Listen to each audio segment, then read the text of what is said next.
이 법을 직권 상정하려는 청와대와 정부 여당, 특히 정의화 국회의장에게 묻습니다. 대테러 입법의 기준과 한계는 무엇입니까?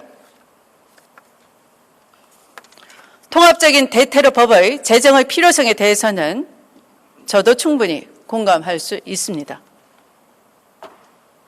그러나 적어도 대한민국 국회와 국회의 수장인 국회의장은 헌법기관으로서 테러 대응에 있어서 부당한 압수수색으로부터의 보호, 정치적 표현의 자유, 적법 절차, 사생활의 보호 등 자유민주주의를 구성하는 주요 원칙에 대한 진지한 고민이 생략되어 있다는 것입니다.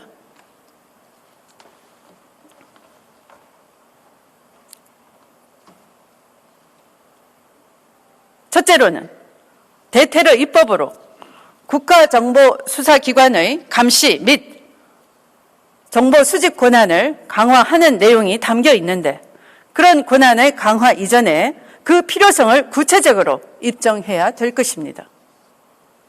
그러나 국회의장은 청와대의 압박을 받고 난 이후에 전시사변 이에 준하는 사태의 발생과 같은 국가 비상사태가 실제하여야 함에도 불구하고 그저 국가 비상사태를 예정하고 우려한다는 것만으로 국민 공감대도 없고 국회의 정상적인 절차도 그치지 아니한 채로 직권 상정을 해버렸습니다. 위헌적인 요소가 완전히 제거되지 않은 채로 제정된 법률은 법 집행 과정에서 헌법 소원 등의 형태로 다시 통제받을 수도 있을 것입니다. 그러나 국가기관의 정보 수집은 당사자가 침해 사실을 알기도 어렵고 안다고 하더라도 무소불위의 정보기관을 상대로 소를 제기하는 데는 한계가 있을 수밖에 없습니다.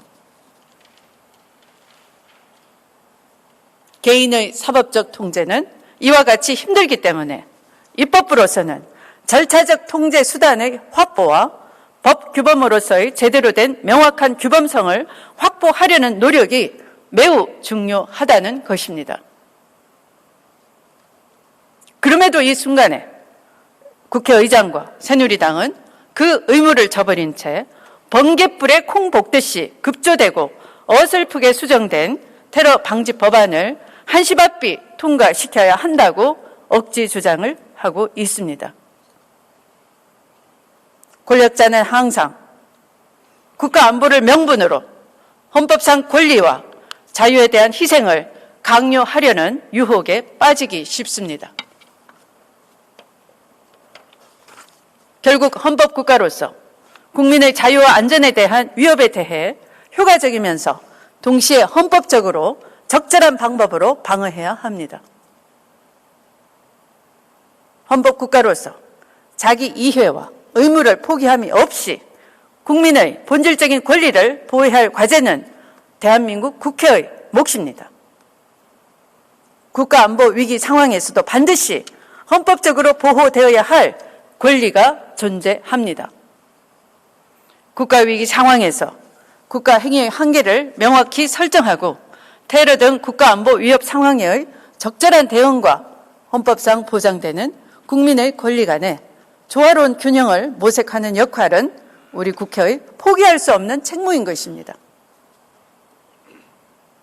그런데도 테러 방지 법안 제3조 2항 국가 및 지방자치단체는 제1항의 대책을 강구함에 있어 국민의 기본적 인권이 침해당하지 아니하도록 최선의 노력을 다해야 한다는 장식적인 조항 하나 있다는 것만 의지해서 그런 책무를 포기하고 이 법을 통과시킬 수는 없는 것입니다.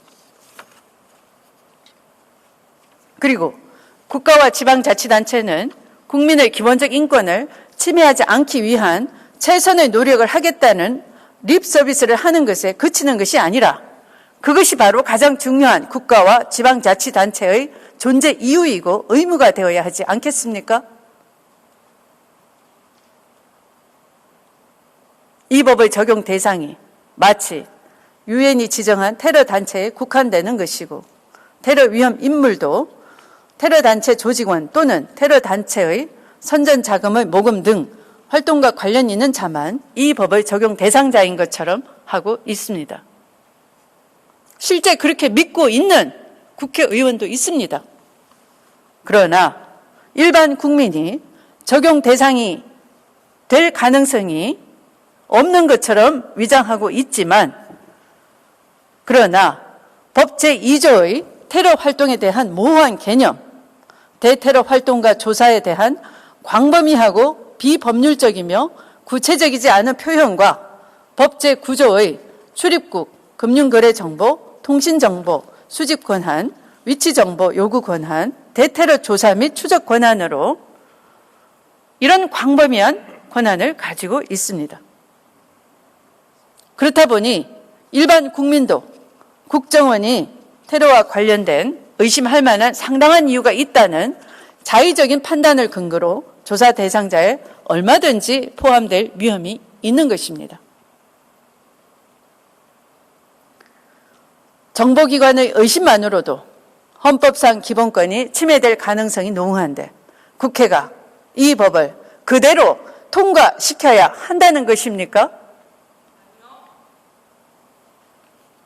국민 여러분,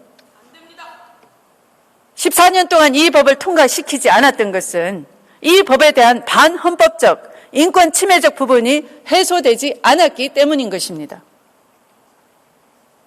도대체 국가와 지방자치단체가 기본권 침해 방지를 위해 노력한다는 장식적인 조항 하나를 집어넣었다고 해서 해소된 것이 결코 아닙니다. 오히려 국정원의 광범위한 수사 권한을 확대해서 인권 침해의 우려를 더욱 확대해 놓은 것입니다. 미국의 애국법 같은 경우에는 자료 제출에 대해서 매우 구체적으로 자료 제출의 종류, 자료 제출의 방법, 자료 제출 요구권자, 제출된 자료에 대한 비밀 준수 의무를 엄격하고 구체적으로 규정하고 있습니다.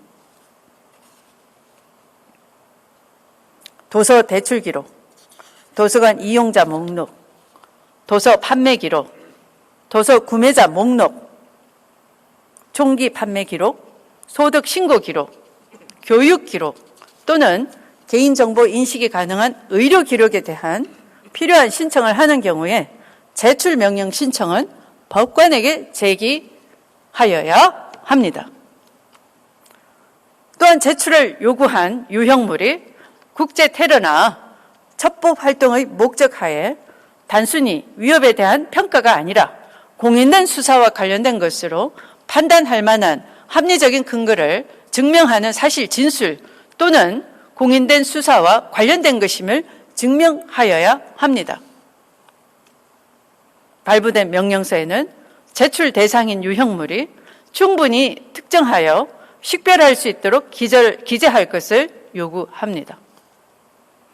또한 그 유형물을 제공해야 하는 날짜를 명시해야 하고 그 유형물을 수집하고 활용 가능하게 하는데 합리적인 시간을 허용하도록 해야 합니다. 이러한 원칙과 절차에 대해서는 명확하고 확실하게 통지하여야 합니다. 우리의 테러 방지법도 이런 적법 절차 조항이 반드시 구체적으로 적시되지 않으면 안 되는 것입니다. 존경하는 정의화 국회의장님,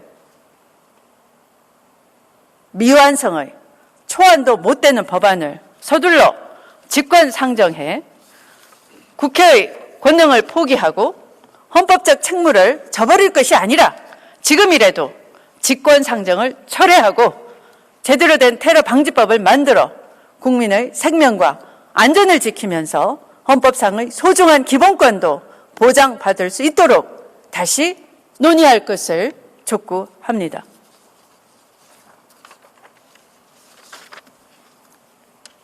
지금까지 경청해 주신 국민 여러분 감사합니다. 다시 한번 공포로부터의 자유가 아니라